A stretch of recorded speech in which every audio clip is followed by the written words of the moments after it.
නමෝ තස්ස භගවතෝ අරහතෝ සම්මා සම්බුද්දස්ස නමෝ තස්ස භගවතෝ අරහතෝ සම්මා සම්බුද්දස්ස නමෝ තස්ස භගවතෝ අරහතෝ සම්මා සම්බුද්දස්ස මහණෙනි උපන්න කෙනාට ඉදිරියෙනුත් පිටිපස්සෙනුත් මරණය තමයි තියෙන්නේ. උප්පත්තියා සහේවේදං මරණං ආගතං සබ. මරණත්තාය ඕකාසං වදකෝ විය ඉස්සකි. උප්පත සමගම ඔහු අරගෙන ඉන්නේ මරණය. ඒ තමා පසුපස ඉන්න වදකෙක් වාගේ මරණය කියන එක අවකාශයක් ලැබමින් ඉන්නේ කොයි මොහොතේ හෝ මේ ජීවිතය අතහැරිලා යනවා. එතකොට අපි ජීවත් වෙලා ඉන්නේ අපි පෙර කරන කුසල කර්මයට. එතකොට මරණයට තියෙන අවස්ථාම බොහෝයි. මරණය සඳහා ඇති උපද්‍රව බොහෝයි. නමුත් මේ පෙර කරපු කුසල ශක්තිය, කර්ම ශක්තිය නිසා අපි ජීවත් වෙලා ඉන්නේ. ඒ නිසා තමයි සාරිපුත්ත මහ රහතන් වහන්සේ දේශනා කරේ ඒ ඉදිරිපසත් පිටිපස්සට තියෙන මරණය. ඒ නිසා පටිපච්චතම විනස්සත කනෝවාමා උපච්චත. ඒ නිසා හැම වෙලාවෙම ප්‍රතිපත්ති පූර්ණේ යෙදෙමින්ම වාසය කරන්න. කනෝවාමා උපච්චතා කියලා කියන්නේ මේ ක්ෂණය, මේ ක්ෂණ සම්පත්තිය කියන එක ඉක්මවා ගන්න එපා කියන එක. එතකොට ඇත්තට මේ ක්ෂණයක් කියන එක මේ අහඹුවක් වගේ මේ අපිට ලැබිච්ච මේ හැම පැත්තෙන්ම පරිපූර්ණ වෙච්ච ලාභයක් ලැබිච්ච එක. ඒක ඇත්තටම සංසාරේ කලාතුරකින් ලැබෙන එකක් නිසා තමයි මේ ක්ෂණ සම්පත්තිය කියලා එකට කියන්නේ. ඉතින් අන්නේ ක්ෂණ සම්පත්තිය ඉක්මවා ගන්න එපා කියන එක තමයි සාරිපුත්ත මහ රහතන් වහන්සේ දේශනා කළේ. ඒ නිසා කර්මය කියන එකට කුල ભેදයක්, ජාති ભેදයක්, ලොකු කුඩා වයස් ભેදයක්, දුක් විඳිනවද සැප විඳිනවද, මෙයා අසරණ කෙනෙක්ද නොදන්නා කෙනෙක්ද, මේ මොකක්වත් අදාළ නැහැ කර්මයට. කර්මය කියන එක අපිට විවිධ ආකාරයෙන් අපි තුලට එළඹ සිටිනවා. උපඝාතක කර්ම වශයෙන්, උපපීඩක කර්ම වශයෙන්, උපච්ඡේදක කර්ම වශයෙන් මේ දේවල් අපි පසුපස එන්න පුළුවන්.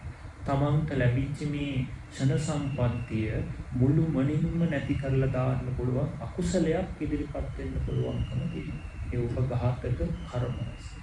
ඒ වගේම මේකට පීඩා කරමින් මේ ධර්ම මාර්ගයේ සම්පූර්ණයෙන්ම අවහිර කරන ආකාරයේ සංසාරයේ කර කර්මයක් ඉදිරිපත් වෙන්න පුළුවන්කම තියෙනවා. ඒ වගේම උපච්ඡේදක වශයෙන් මුළු ජීවිතේම සමහර විට සිඳලා දාන්න පුළුවන් කර්මයක් ඉදිරිපත් වෙන්න පුළුවන්. එතකොට මේ කර්මයේ පැත්තේ ගත්තා. ඊට අමතරව ස්වභාවික උපද්‍රවයන් ගත්තාම ඊට පස්සේ මේ ශරීරයට තියෙන මේ ශරීරයට ඇතිවෙන නොඑක ආකාරයේ රෝග පීඩා කරදර ස්වභාවික ලෙඩ රුක් වසංගත ආදී මේ දේවල් ගත්තත් මේ හැම එකකින්ම බේරිලා ඉන්න එකට තමයි මේ ක්ෂණ සම්පත්තිය කියලා කියන්නේ. ඒ තරම් මේ වාසනාව පිනට අපි ඒ විදිහට බේරිලා ඉන්නවා. ඉතින් ආන්නේ නිසා ඒ ක්ෂණ සම්පත්තිය අපි උපයෝගී කරගන්න ඕනේ හරි විදිහට. අපි ගොඩක් අය මේ ක්ෂණ සම්පත්තිය උපයෝගී කරන්නේ අනර්ථකාරී විදිහට. ඒක නිකන් කාලේ වෙනසිලා යන. ඒ නිසා පින්වතුනි අද දවසේ මට දෙන්න තියෙන විශේෂ අවවාදයක් තමයි අපිට මේ ක්ෂණ සම්පත්තියත් එක්ක ලැබපු මනුස්ස ජීවිතයේ මේ ජීවිතේ නිවන් නොදැක්කොත් ඊළඟ අපේ නිෂ්ඨාව මොකක්ද කියලා. එතකොට අන්න ඒක අපි හැම වෙලාවෙම එතෙන්ට අපි සූදානම් වෙලා ඉන්නවා. සතර අපායට නොයදී මේකල මනුස්ස භවයේද අන්තරාකාරී, හානකාරී, දුක් පීඩා සහිතයි කෙලෙස් පරික. ඒ නිසා ඒ නැවත ඉපදෙන්න උනත් මනුස්ස ජීවිතයකටපත් නොවි කල්යාණ මිත්‍රයෝ සත්පුරුෂයෝ ඉන්න ආර්යයන් වැඩ ඉන්න ඒ උතුම් දිව්‍ය ලෝකෙක හෝ හිත පිහිටවා ගන්න තමන් හිත සක්මන් කරගන්න. ඒක නිෂ්ඨාව. අනිත් එක තමයි අපි අඩුම ගානේ ඒකාන්ත නිෂ්ඨාව තමයි මේ ජීවිතේ කොහොම හරි සෝවාන් ඵලයටපත් වෙන්න. ඒක ඒකාන්ත නිෂ්ඨාවක්. මේ ජීවිතේ අපි උත්සාහ කරලා අන්තිම මොහොත වෙනකන් උත්සාහ කරලා අපි මේ සෝවාන් ඵලයටපත් වුණොත් එතකොට අපි අපේ භවය සුරක්ෂිතයි. අපි උත්සාහ කරත් නැතත් අපි ඉන්නේ භව 7යි. ඒකත් සතර අපායට වැටෙන්නේ නැතුව යන්න පුළුවන් ගමන. දැන් එහෙම අපිට කියන්න බෑ. ඒ නිසා ඒක නොලැබුණොත් ඊළඟ විකල්පයක් අපිට තියෙනවා. අපිට ඒක කරගන්න පුළුවන් විකල්පයක්. අන්න ඒක තමයි අපි හිත ශක්තිමත් කරගෙන යන අපේ ජීවිතයේදී මරණාසන්න මොහොතට එනකම් ඒ මොහොතේ පටන් මේ දක්වා අපේ සිතේ ඇතිවෙන කෙලෙස් අකුසල ධර්මයන්ට හිත පත් වෙන්න නොදී ඕනෑම අකුසලයක් ආවත් රාග දේශ මෝහ වලින් යුක්තව කුමන ආකාරයේ අකුසලයක් ආවත් මෙන්න මේ අකුසලයට යට නොවි ඒ අකුසලයේ හිත විනාශ වෙන්න නොදී කුසලයේ පැත්තට හරවා ගැනීමේ දක්ෂතාවය විපස්සනා නුවණ අපි ගාව තියෙනවා. අන්නේ විපස්සනා නුවණත් එක්ක අපි මේ බණ භාවනාවත් එක්ක කරන තව වැඩි පිළිවෙලක් තියෙනවා. අපි කරන මේ දාන සීල භාවනාදී පින්කම් කුසල. එතකොට මේ භාවනාව ශ්‍රේෂ්ඨ කුසලයක්. ඒ වගේම සිල් රැකීම, ඒ වගේම අපිට හැකි හැම අවස්ථාවෙම අපි හිතත් ආරක්ෂා කරගෙන කරන අනෙකුත් නොයෙක් පින්කම්. මෙන්න මේ පින් කුසල් කරලා අපි හැම වෙලාවෙම හොඳට හිතට ප්‍රාර්ථනාවක් පිටුවාගෙන මරණාසන්න මොහොතේ මට මේ කුසල් සිහි වෙලා මගේ හිත මරණාසන්න මොහොතේදී තුම් ආර්යයන් වහන්සේලා වැඩ ඉන්න, කල්යාණ මිත්‍රෝ වැඩ ඉන්න, තුම් දිව්‍ය තලයක හෝ පිහිටන්න ඒ තමන්ගේ හිත ශක්තිමත් කරගන්න. එතකොට ඒ මරණාසන්න මොහොතේදී එන මොන දේ ආවත්, මොන අකුසලයක් ආවත් ඒ හැම අකුසලයක් ඉදිරියේම කුසලයකට හරවා ගන්න අපි ශක්තිමත් වෙනවා. එතකොට ඒකට තමයි අපිට මේ ධර්ම මාර්ගයේ විපස්සනා මාර්ගයේ තියෙන්නේ. එතකොට මේ බුද්ධ ශාසනයේ බුදුරජාණන් වහන්සේ විසින් දේශනා කරපු ධර්මය තුල ආනන්තර්ය පාප කර්මයක් නොකර ආනන්තර්ය පාප කර්මයට ඒ කර්මයේ දුබල කරන්න පවා ශක්තියක් තියෙනවා. හැබැයි එහෙම කර්මයක් නොකරගෙන තියෙනවා. අපි වෙච්චි නොදන්නාකම නිසා අපි ධර්මයේ නොදන්න කාලේ මේ හිතේ තියෙන කෙලෙස් නිසා මොනවා හරි යම් අකුසල් සිද්ධ වෙලා තියෙනවා. ඒ සියලු අකුසලයන් යටපත් කරන්න, අහෝසි කරලා දාන්න, ගෙවලා දාන්න පුළුවන් දර්ශනයක් මේ බුද්ධ ශාසනයේ මේ ධර්මයේ තුල තියෙනවා.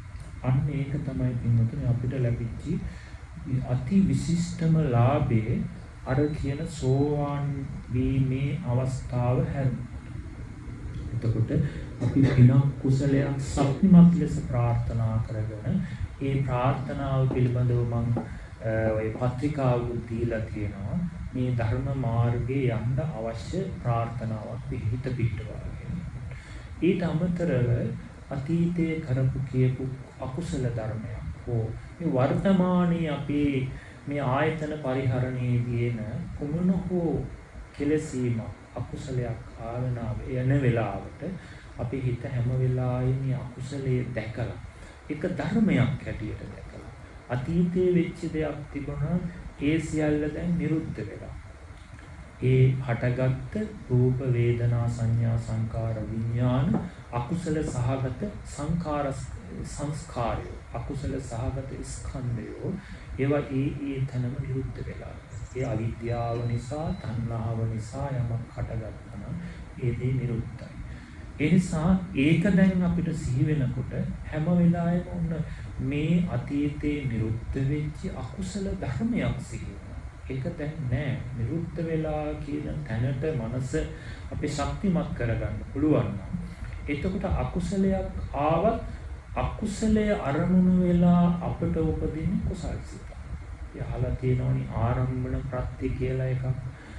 අකුසල ධම්මං කුසල ධම්මස්ස ආරම්භන පච්චේන පච්චේ. අකුසල ධර්මය කුසල ධර්මයකට ආරම්භන ප්‍රත්‍යයෙන් පත් වෙනවා. ඒ කියන්නේ අපිට සිහි වෙන අකුසලයක් ආවත් ඒ අකුසලයේ ධර්මයක් හැටියට අතීතය නම් ඒක හටගෙන නිරුද්ධ වෙච්ච එකක් හැටියට සලකලා බලලා අන්න ඒ විදිහට අපිට අපේ හිත ශක්තිමත් කරගෙන ඊට එහා අපිට යන්න පුළුවන් ගමනක් තියෙනවා. ඒ අපි මේ භාවනාවෙන් හිත දියුණු කරගෙන විදර්ශනා ඥාන පහළ කරගෙන ඒ අකුසලයන් යටපත් කරලා මෙතන සත්ව පුද්ගල නුණු අනාත්ම හේතුඵල ක්‍රියාවලියක් තියෙන්නේ කියන එක අවබෝධ වුණාම කුසල වේවා අකුසල වේවා කෙලෙස් වේවා සියලු ධර්මියෝ ධර්මතා ටිකක් සත්ව පුද්ගල නුණු ධර්මතා ටික. ඒවා අවිද්‍යාව නිසාද හට ගන්නවා, තණ්හාව නිසාද හට ගන්නවා, ඒ වගේම විද්‍යාව ප්‍රඥාවාදී මේ දේවල් නිසාද හටගන්නවා. කියන ඔන්න ඔය තැනට අපි මනස අරන් එනකොට අපිට පුළුවන් අනිවාර්යෙන් අපේ භව ගමන සතර අපායට නොඇති සුරක්ෂිත කරගන්න. අන්න ඒක අපි හැම වෙලාවෙම මතක තියාගන්න ඕනේ. ඒ හේතුව අපි හිත වඩලා පුරුදු කරන්නේ නැතුව ඒ මොහොතේ අපි යමක් සිහි කරගන්නවා කියන එකක් වෙන්නේ නැහැ. ඒ නිසා ඒවා කර්මානුරූපව තමයි සිද්ධ වෙන්නේ. මුලින්ම ඉදිරිපත් වෙන කාමික කර්ම, ඊට පස්සේ ආසන්න කර්ම, ඊට පස්සේ ආචින්න කර්ම, ඊට පස්සේ කටත්තාපන කර්ම. එතකොට අපි බලවත් ලෙස හිතේ පිහිටුවාගත්තු, හිතේ දරාගත්තු කර්ම ගරුක කර්ම. ඒවා බොහෝ විට අපි ආසේවනීය කරමින් ලබාගත්තු හිත නැවත නැවත පුහුණු කරමින් ලබාගත්තු පුහුණුවත් එක්ක එන දේවල් හිතට තදින් දැනෙච්ච දේවල්. ඒවා ගරුක කර්ම කුසල් වෙන්න පුළුවන් අකුසල්. ඊට පස්සේ එහෙම එකක් නැති වුණොත් අපි කරපු ආසන්නම කර්ම බොහෝ කාලයක් පුරුදු කරපු මේ විපස්සනා ආදී ඥානයන්ගෙන් යුක්තව ආසන්න කර්ම හැටියට ඒවා ඉදිරිපත් වෙන්න පුළුවන්. එහෙම නැත්නම් ළඟම භවයේ ඇති කර්මයක් ඉදිරිපත් වෙනවා. එහෙම නැත්නම් භවයේ කවදා හරි කරපු කර්මයක් ඉදිරිපත් වෙන්නත් පුළුවන්. එතකොට ඒ වෙලාවට අපි සිහි කරන එක අපිට ඒක කියන්න බෑ. අන්න ඒ නිසා අපි මේ හැම උත්සාහයක්ම කරන්නේ අන්න ඒ සඳහා. ඒ නිසා ඊට පරිබාහිර අපි සම්මුති ලෝකේ ජීවන පැවැත්ම සඳහා කරන ඔක්කොම ඒවා සම්මුතිතාවකාලික දේවල්, මේ ජීවිතේ පවත්වා ගැනීමට සඳහා පමණක් කරන දේවල්, ඒවා කිසි හරයක් නැති දේවල්. මේ කුණු කය පවත්වන්නම කරන දේවල් බව අපි තරයේ අදිස්ථාන කරගන්නවා. ඉතින් ඒ නිසා අන්න ඒ ටික අපි හැම වෙලාවෙම නිතර සිහි කරලා තබා ගන්න, කල්පනා කරගන්න. හොඳයි, එහෙමනම් අපි මේ වෙලාවේදී අපි හිත ටිකක් තැම්පත් කර ගැනීම සඳහා මේ වෙලාවේ අපි කෙටියෙන් විනාඩි 15ක් 20ක් වගේ භාවනාවක නිරත වෙමු. ඒ සඳහා තමන් දැන් ගෙදරදී පුරුදු කරපු මෛත්‍රී භාවනාව හෝ බුදු ගුණ භාවනාවක්, එහෙම නැත්නම් ආනාපාන සතියක් යොදා ගන්න පුළුවන්. මම මුලට පෙර මතක් කරලා තිබුණා සාමාන්‍ය අපි අර විසිරුණු සිත ඉක්මනට තැම්පත් කර ගැනීම සඳහා මේ ආනාපාන සතිය ගොඩාක් උපකාර වෙනවා. නමුත් ඒක අපි හැමෝටම ආනාපාන සතිය අනිවාර්යයෙන් කළ යුතුයි කියලා එකක් නැහැ. නමුත් අපේ මෛත්‍රී බුදුගුණ භාවනාවකට යන්න පෙර වුණත් ටිකක් අර දුවන ගතිය නතර කරගන්න ආනාපාන සතිය හොඳයි. හැබැයි ඒක හැමෝටම දීර්ඝව කරන්න බෑ. අර හිත අතහැරෙනවා. සිහිය නුවණ තවම දියුණු නැති කෙනාට ඒක කරන්න බෑ. ඒ නිසා එහෙම කෙනා යම් ප්‍රමාණයකට ආනාපාන සතිය කරලා තැම්පත් වුණාන් පස්සේ ඊට පස්සේ අපිට මෛත්‍රිය හෝ බුදුගුණ භාවනාවට සමතේ වශයෙන් යන්න පුළුවන්කම තියෙනවා. ඒ නිසා අපි කය ඍජු කරගෙන කෙලින් තබාගෙන තමන් ඉස්සරෝම තමන්ගේ හිත තමන්ගේ ශරීරයට යොමු කරගන්න. ඒක හොඳට අහගන්න. යොමු කරගෙන හොඳයි දැන් යන වාඩි වෙන්න හොඳට මේ සකස් වෙලා ඉන්නකො එතකොට ඒ භාවනාවත් එක්කම මම කියන්නම් හොඳට තමන් කැමති ඉරියව්වේ හොඳට පහසුවෙන් වාඩි වෙන්න භාවනාවටම සූදානම් වෙන විදිහට හරි හොඳයි එහෙමනම් තමන් මේ භාවනාව අපි හැම වෙලාවෙම හොඳ සිහි කල්පනාවේ හොඳ සතිමත් මනසක් සත්මත් මනසක් අපි ඇති කරගෙන තමයි ඒක කරන්නේ. බෝසතාණන් වහන්සේ මුලින්ම බෝසත් කාලේ මෙහෙමනේ අදිෂ්ඨාන කරගත්තේ ආලාර කාලා මුද්දක රාම පුත්තට වගේ නෙවෙයි මටත් වීරිය තියෙනවා මටත් සිහිය තියෙනවා මටත් ශ්‍රද්ධාව තියෙනවා එයි මට බැරි කියලා එහෙම කල්පනා කරේ. කුක්කුසාති කප්පීන රජවරු මේ රජවරුත් එහෙම තමයි කල්පනා කරේ. මේ කාම විතරක ව්‍යාපාද හිංසා විතරක මේ ලාමක අකුසලයන්ට මගේ හිත දුවන්න දෙන්නේ නැහැ. එයි මට බැරි මේ කෙලෙස් සහිත සත්‍යෝ මේ ලාමක මේ සිත් ඇති ත්‍රිසං සත්‍යෝ පවා යම් යම් ශිල්පකම යොදාගෙන දමනය කරනවා නම් ප්‍රඥාව ශ්‍රද්ධාව තුරුණුවන් සරණ ගිය මට ඇයි බැරි මේක කරන්න කියලා අන්න එහෙම ශක්තිමත් හිතක් අපි ඇති කරගෙන තමයි භාවනාවට වාඩි වෙන්නේ. ඒ විදිහට ඔබ හිත හොඳට එහෙම සකස් කරගන්න. සකස් කරගෙන ඉවරලා ඒ හොඳට තමන්ගේ ශරීරයට හිත යොමු කරගන්නවා.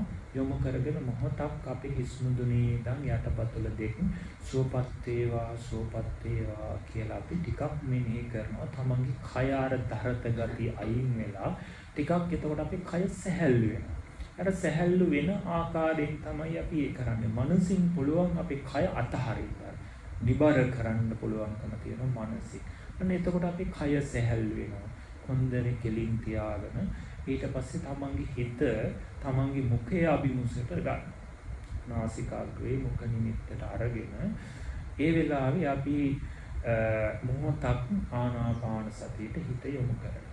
එතකොට කෙනෙකුට සති නිමිත්තේ හිත පිහිටවා ගන්න බැරි නම් ආස්වාස ප්‍රාස්වාස දැනෙනවනේ කාට මුලින් අන්නේ ආස්වාස ප්‍රාස්වාසයට හිත යොමු කරගෙන සිහිය ඇතුවම ආස්වාස කරනකොට සතෝ අස්ස සති සතෝ පස්ස සති දැන් තමගේ මුළු හිතම මුළු අවධානෙම ආස්වාසයට හා ප්‍රාස්වාසයට තමයි යොමු කරන්නේ. ඒක තමයි අදිෂ්ඨාන. මේ මොහොතේ මම වෙන කිසිදු අරමුණකට හිත යන්න දෙන්නේ නැහැ. ආස්වාසයට ප්‍රාස්වාසයට පමණයි හිත යොමු කරගන්න කියලා අන්නේ විදිහට හිත යොමු කරගෙන සිහිය ඇතුව සිහියෙන්ම ආස්වාස කරනවා සිහියෙන්ම ප්‍රාස්වාස. එහෙම කරනකොට අර නාසිකාග්‍රය හෝ මුඛ නිමිත්තේ ඉදිරිපස හිත තියාගෙන තමයි කරන්නේ. ආස්වාස ප්‍රාස්වාස කරමින් සිහිය පවත්වනවා. ඒක කරන්නත් අමාරු නම් ආස්වාස වෙනකොට 1යි කියලා තමයි හිතින් මෙනෙහි කරනවා. ප්‍රාස්වාස වෙනකොට 2යි කියලා මෙනෙහි කරනවා. මේ විදිහට 10ට යනකම් ගිහිල්ලා ආපහු 9 8 7 කියලා පල්ලෙහාට එනවා. හැබැයි 10න් එහාට යන්නේ නැහැ.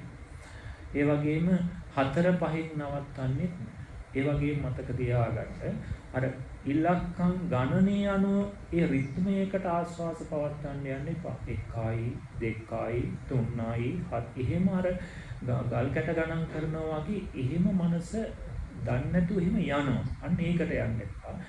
ආස්වාස ස්වභාවික වෙන විදිහට වෙන්න දෙන්න. ඒ වෙන වෙලාවට අපි 1යි කියලා හිතනවා මිසක් අර ගණනෙට අනුව ආස්වාස කරන්න යන්න එපා. මේක හොඳට මතක තියාගන්න. මේ විදිහට මතක තියාගෙන ඒ විදිහට තමන්ගේ හුස්මට හිත යොමු කරගෙන ඉන්නකොට ටික වෙලාවක් යනකොට තමන්ට අර ආස්වාස ප්‍රාස්වාස හැපෙන තැන දැනෙන්න ගන්න.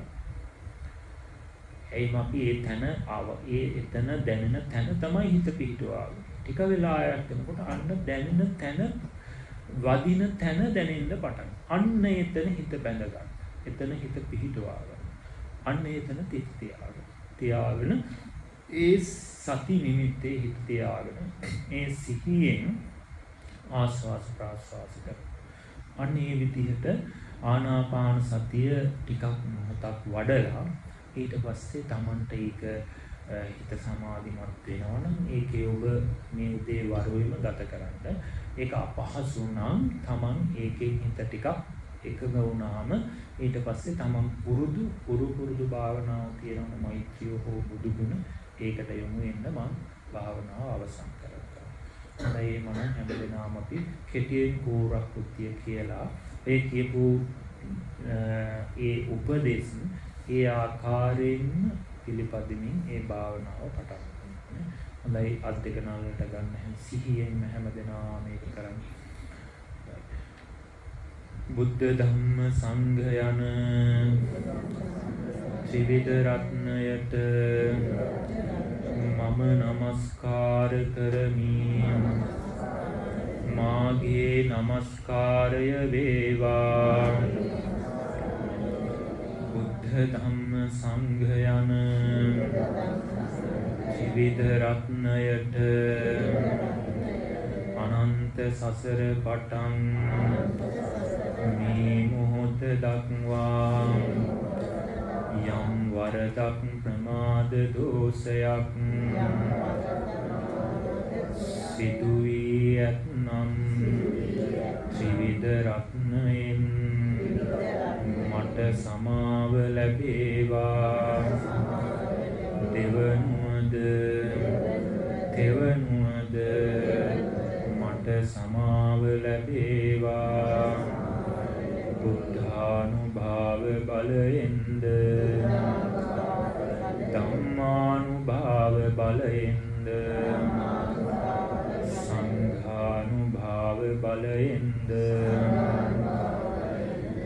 සීලානුභාව බලයෙන්ද කුසලානුභාව බලයෙන්ද කෙලෙස් දුරු වේවා. මනන දියුණු වේවා. සුවපත් වේවා. සුවපත් වේවා. සුවපත් වේවා. හොඳයි යත් එක පල්ලහැට ගන්න. ශරීරයට හිත යොමු කරගන්න. හොඳට තමන් අදිෂ්ඨාන කරගන්න. මේ වෙලාවේ මගේ හිත දුවන්න දෙන්නේ නැහැ. මේ හිත නැති තිරිසන් සත්තු දමනය කරනවා. මේ ඇද කුද වෙච්ච ලී දඬු රත් කරලා ගින්නෙන් රත් කරලා කෙලින් කරනවා. මේ ඥානයක් යුක්තව මට ඇයි මේක කරන්න බැරි? මේ හිතට දුවන්න දෙන්නේ නැහැ කියලා ඔබ අදිෂ්ඨාන කරගෙන මට මේ ලැබුණේ ලෞතර සම්මා සම්බුදුරජාණන් වහන්සේ නම පාරමී උපපාරමී පරමත්ත පාරමී වශයෙන් කල්ප අසංඛ්‍ය ගණන් පාරමී ගුණ පුරලා පාරමිතාවෙන් ප්‍රඥාවෙන් සීලයෙන් සමාධියෙන් පරතරයටපත් වෙලා ලෞතර සම්මා සම්බුදු රාජ්‍යයටපත් වෙලා සියලු දේ අඩුවක් නැතුව අවබෝධ කරගෙන ඒ අවබෝධ කරගත් ධර්මයේ තුල මුල මැද අග කොතනින් ගත්තත් තාමත් කල්යාණ යහපත් ඉතා පිරිසුදු ඒ උතුම් පිරිසුදු ධර්මයේ තමයි මට ලැබෙන්නේ. ඒ නිසා දැන් මම මේ කරන භාවනාව බුදුපසේ බුදුමහරහතන් වහන්සේලා විසින් ඒකාන්ත කොට නිවනටම උපකාර වෙන තමන්ට කෙලෙස් ගිනි නිවා ගන්න උපකාර වෙන ඉතාමත් බල සම්පන්න තාමත් වටිනා උතුම් කමඨානක්. ඒ මේ කමඨාන මට සියලු දුකින් නිදහස් වෙන්න උපකාර වෙනවා කියන අනේ මානසිකාරය ඇති කරගෙන ඒ ගෞරවය ඇති කරගෙන හොඳට සකසහිත පිටවාගෙන ආනාපාන සතියට අර තමන් ශරීරයට හේතු යොමු කරගෙන හිත සුවපත් කියලා කයට යොමු කරගෙන කය සැහැල්ලු කරගෙන අර කියපු විදිහට ආස්වාස ප්‍රාස්වාසයට හිත යොමු කරලා ඒ විදිහට ප්‍රමාණිකෝලව හිත ටිකක් තැම්පත් කරගන්න උත්සාහ